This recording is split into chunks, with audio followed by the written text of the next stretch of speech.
The GPD Pocket isn't cheap, or indeed perfect, but it compromises in the right places to make a praiseworthy portable which is compact enough to fit in your jacket pocket. Around 10 years ago, the computing world was obsessed with the idea of ultra-mobile PCs, UMPCs. Although there were some impressive devices for the time, the Sony Vaio and Toshiba Libretto, for example, the reality was that the technology wasn't available to make the machines viable for most users. The small screens were low resolution and low quality, processors were power hungry and ran hot, and, most importantly, battery technology meant an hour or two of runtime at best. Now technology has moved on, and it's much more feasible to create tiny PCs, but we don't tend to see them. Smartphones and tablet PCs more commonly fulfill that need.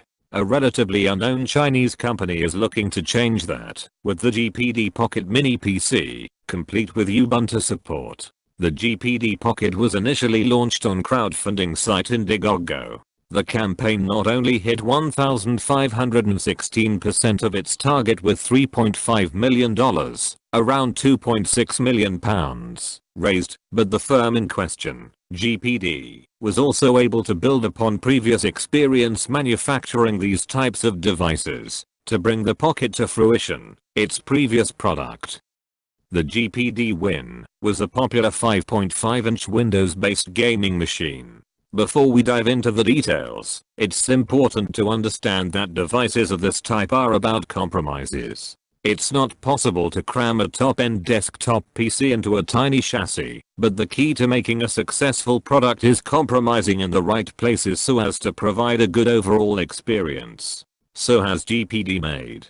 Performance at the heart of the Pocket sits the Intel Atom X7 Z8750 processor with integrated HD 405 graphics. While your immediate reaction may be to balk at the mention of an Atom processor, it's worth noting that the Z8750 is a quad-core, 64-bit CPU from the Cherry Trail family, built on the 14nm process with a base 1.6 GHz clock speed and burstable 2.56 GHz maximum.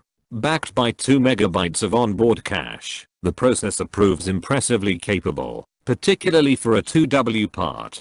Performance is also helped by 8 GB of LPDDR3-1600 memory and 128 GB of storage, albeit eMMC rather than SSD. The balance between capability and efficiency is spot on. Although claimed battery life is 12 hours, this is more like 7 hours in reality, which is still extremely impressive. The GPD Pocket display is also a particular highlight. The 7-inch 1920x1200, 16:10 aspect ratio, screen packs 323 pixels per inch, and is impressively sharp with responsive multi-touch. The top and bottom bezels are tiny, while the side bezels are larger to facilitate space for the keyboard.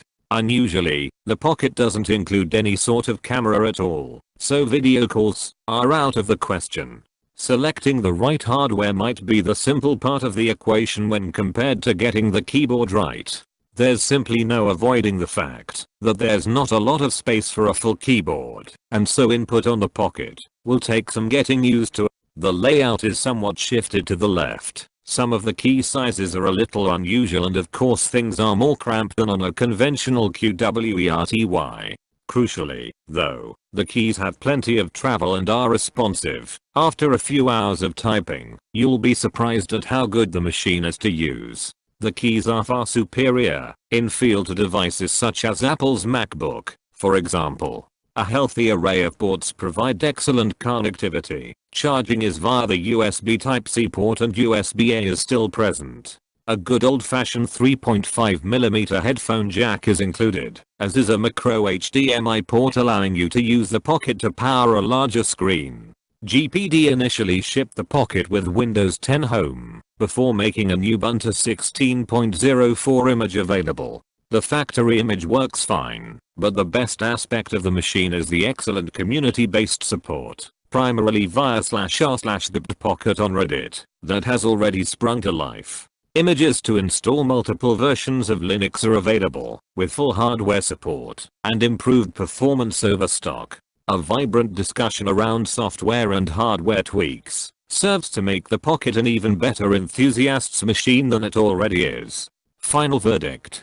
The GPD Pocket is a compromise. This type of product always will be, but it's done well. As a full PC experience you can fit in your jacket pocket. Nothing else really comes close. Windows on ARM will drive new devices in this form factor, though, so the market is set to explode in the near future.